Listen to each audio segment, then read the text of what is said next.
அரசு கலை மற்றும் அறிவியல் கல்லூரிகளில் பார்த்தீங்கன்னா, கடந்த முறை வந்து கெஸ்ட் லெக்சர்ஸ் 2022, 23 கல்வியாண்டுக்குள்ள 1895 கெஸ்ட் லெக்சர்ஸ் வந்து நியமனம் செய்வதற்கான அனுமதி அப்போது பெறப்பட்டது.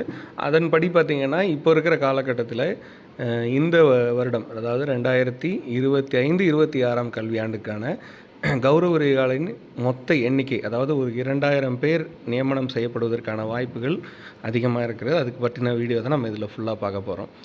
2022, 23ஆம் கல்வியாண்டில் பார்த்தீங்கன்னா, முழுசா இது வந்து அப்போதைய காலகட்டத்தில் 25/11/2022 சொல்லி அந்த அரசாணை செயல்படுத்தப்பட்டு, அப்போதைய காலகட்டத்தில் பார்த்தீங்கன்னா 2423க்கு சுழற்சி 1ல் வந்து 2021, 22ல் 2423 கெஸ்ட் லெக்சர்ஸ் தற்காலிகமாக பணி நியமனம் செய்யப்பட்டார்கள். அதுக்கப்புறம் பார்த்தீங்கன்னா, அதுக்கான நிதிச்சுமைக்கான மொத்த இதையும் பார்த்தீங்கன்னா அந்த நேரமே ஒதுக்கி வச்சுருந்தாங்க.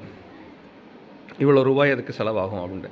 இதன்படி பார்த்தீங்கன்னா, அதுக்கப்புறம் அப்போதைய சட்டமன்ற கூட்டத்தில் பார்த்தீங்கன்னா, 2022, 23ஆம் கல்வியாண்டில் 7/7/2022 அன்றைக்கு பார்த்தீங்கன்னா 1895 கௌரவ விரிவுரையாளர்கள், அதாவது கற்பித்தல் பணி உயர்கல்வித்துறையில் பாதிக்கக்கூடாதுங்கிறதுக்காக இவ்வளோ கௌரவ விரிவுரையாளர்கள் நியமனம் செய்யப்படும் அப்படிங்கிறதையும் சொல்லியிருந்தாங்க.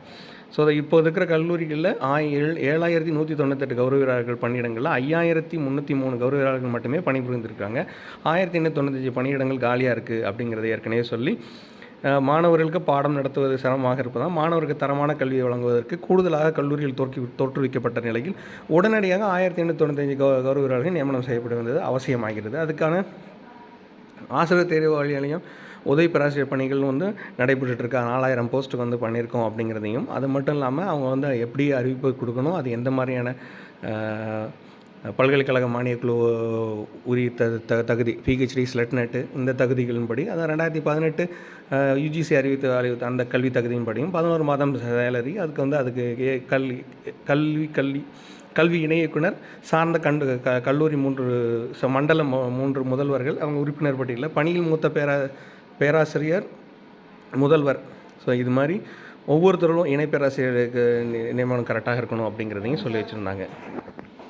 அதன்படி 2021, 22 கல்வியாண்டில் இது மொத்தமாக எத்தனை கல்லூரிகள் எவ்வளோ பேருக்கான நியமனம் செய்யப்பட்ட அந்த நியமனம் செய்வதற்கான நிதி ஒதுக்கீடு மொத்தம் இது, அதாவது ஒரு ஆசிரியர் 30 மாணவர்களுக்கு வீதம் உறுதி செய்து கொள்ளுமாறும் கல்லூரி கல்வி இயக்குனரை வந்து கேட்டுட்ருக்காங்க.